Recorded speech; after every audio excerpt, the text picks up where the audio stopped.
안녕하세요. 정경량의 기타 노래 사랑입니다. 오늘은 통기타냐 클래식 기타냐 이 문제를 한번 생각해 보겠습니다. 여러분, 기타의 매력과 장점은 뭐라고 생각하세요? 제 생각에는 기타의 음색이 너무 아름다워요. 그리고 또 대부분의 악기는 연주만 하고 노래를 함께 못 하잖아요. 그런데 기타는 연주만 할 수도 있고 노래도 함께 할 수 있다는 것이 아주 큰 장점이자 매력이라고 생각합니다. 자, 한국에서 기타를 하면 대부분 어떤 기타를 말하나요? 네, 통기타를 대부분 생각하시죠? 통기타, 포크 기타 이렇게 말하기도 하잖아요.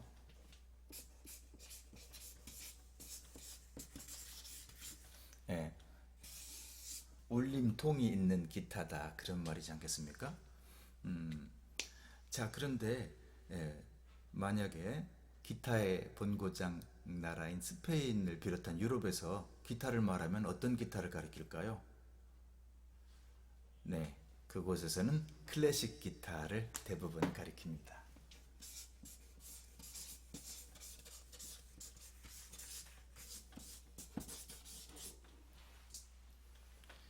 자, 그러면 통기타와 클래식 기타가 어떤 차이가 있을까요?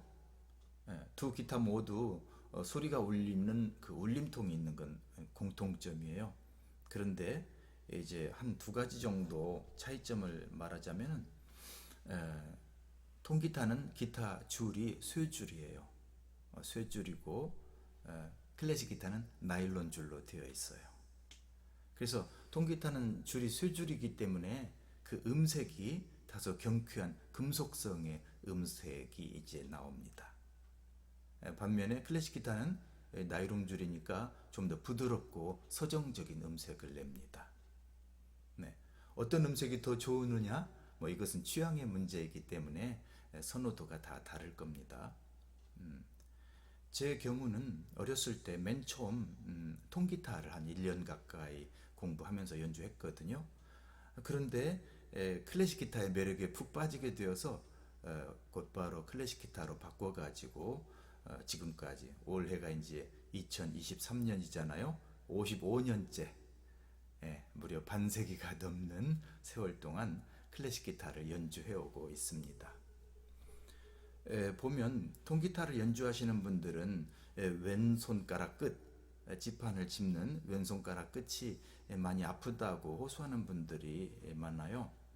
그럴 때 저는 클래식 기타를 연주하게 되면 줄이 나일론 줄이기 때문에 상대적으로 왼손가락 끝이 덜 아프답니다. 이렇게 제안을 하기도 합니다.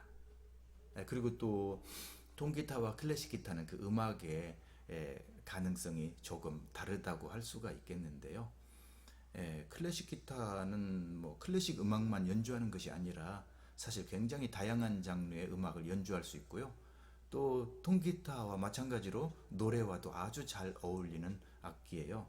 그래서 사실은 클래식 기타가 훨씬 더 폭넓은 그런 음악 연주 활동을 할 수 있는 것입니다.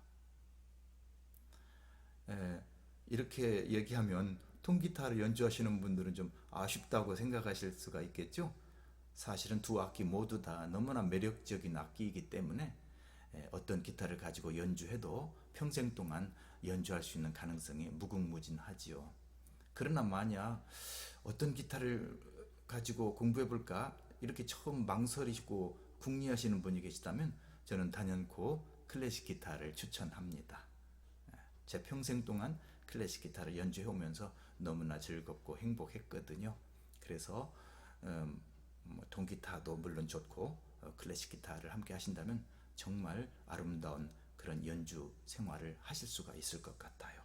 그래서 생활 악기, 반려 악기, 평생 악기로 기타를 친구 삼아서 여러분이 연주 생활을 하면 참 좋겠습니다. 기타를 만약에 구입하실 생각이 있으시다면 기타의 크기가 상당히 중요해요. 자신의 손 크기나 신체 크기에 맞는 그 규격의 크기의 기타를 구입하는 것이 아주 중요하거든요. 그럴 때는 가까이에 있는 기타 선생님들에게 여쭤보면 아주 좋은 도움을 받으실 수 있을 것 같아요. 자, 그러면 끝으로 기타 연주에 필요한 준비물을 한번 생각해 보십시다. 일단 기타를 연주하려면은 기타 줄을 조율을 해야 되잖아요. 정확한 음정으로, 원하는 음정으로 음이 조율이 되어야 되기 때문에 조율기가 필요해요. 물론 다양한 조율 방법이 있긴 하지만 가장 편리하고 정확한 방법으로 제시하는 것은 바로 조율기예요. 저는 이제 여러분 보이시겠습니다만은 기타 머리에 이렇게 조율기를 부착해서 사용해요. 항상. 예, 이렇게 떼었다 붙였다 할 수 있는 탈착식 혹은 부착식 전자 조율기죠.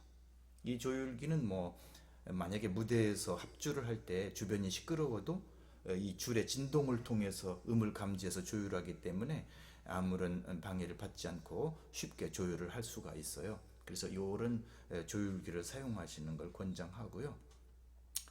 그 다음에는 또 카포라는 게 필요해요. 저도 또 카포도 이렇게 부착을 하는데, 물론 카포도 몇 가지 종류가 있어요. 뭐 제 같은 경우는 이렇게 디귿자 형태로 되어 있어서 이렇게 프렛에다 대고 나사를 조여 가지고 이제 이거를 붙였다 뗐다 할 수 있는 그런 카포를 사용하거든요. 그러나 뭐 이와 같은 카포도 있어요. 통기타를 연주하시는 분들이 이런 카포를 좀 주로 많이 쓰는 것 같긴 한데, 이건 뭐 집게처럼 집어가지고 여기 지판에다가 이렇게 이런 식으로 해서 뭐 이렇게 자유롭게 이동도 되고 이렇게 사용하는 이제 조율기도 있어요. 아무튼 자기 기타에 맞는 조율기를 카프를 구입하는 것이 이제 아주 필요하고요. 그 다음에는 보면대가 필요합니다. 악보를 이렇게 놓고 눈높이가 맞아야 되니까 악보를 놓고 보면서 연주할 수 있는 보면대가 이제 필요하겠죠. 그리고 또 하나가 필요합니다. 발판이 필요해요. 발판. 그냥 맨 바닥에 양쪽 발을 이렇게 내려놓은 상태에서는 기타를 연주하기에 편안한 그 적절한 높이까지 악기가 올라오질 않거든요. 그래서 발판으로 발 밑에다가 이제 발판을 고정시켜서 그 발판 위에 발을 얹어 놓으면은 연주하기 편안한 그런 높이로 기타가 이제 올라오게 되어 있어요. 참고로 발판 하나를 보여드리면, 뭐 저는 이런 발판을 사용하는데요. 이렇게 이제 그 접이식 발판이죠. 접었다 이렇게 펼 수도 있고, 그래서 높이도 조절할 수 있는, 높낮이를 조절할 수 있는 그런 발판이기 때문에 의자의 높이가 서로 다를 수가 있잖아요. 연주장마다. 이제 그럴 때 편리하게 그 높이를 조절해서 연주에 편안한 자세를 만들 수가 있어요. 그리고 끝으로 또 하나는 메트로놈이 필요해요. 메트로놈. 뭐 여러 가지가 있겠지만 저는 이제 이런 메트로놈을 사용하는데, 연주할 때 그 정확한 박자, 또 느리고 빠른 속도를 가늠할 때, 그럴 때 이게 아주 요긴하죠. 참고로 잠깐 켜보면, 뭐 이렇게 켜면 이런 소리가 나잖아요. 똑딱 하면서 이걸 이렇게 왼쪽으로 당기면 느리게 이렇게 되기도 하고, 또 위로 당기면 아주 빠르게 되기도 하고. 그래서 이 메트로놈은 정확한 박자 감각을 익히거나 정확한 박자로 곡을 연습하고 싶을 때, 그때 아주 요긴한 물품이기 때문에 준비물로서 아주 이 지금 제시한 5가지 정도가 아주 필수적인 준비물이다. 기타 연주에 필요한, 이렇게 생각할 수가 있겠습니다. 자, 이렇게 해서 기타와 준비물이 마련되면은 이제 본격적인 기타 연주 공부를 할 수가 있겠는데, 다음 시간부터 기타 준비, 연주 자세 이런 등 혹은 조율법 등등 차근차근 기초적인 것부터 공부를 해 나갈게요. 자, 그럼 오늘 영상 여기서 마칠게요.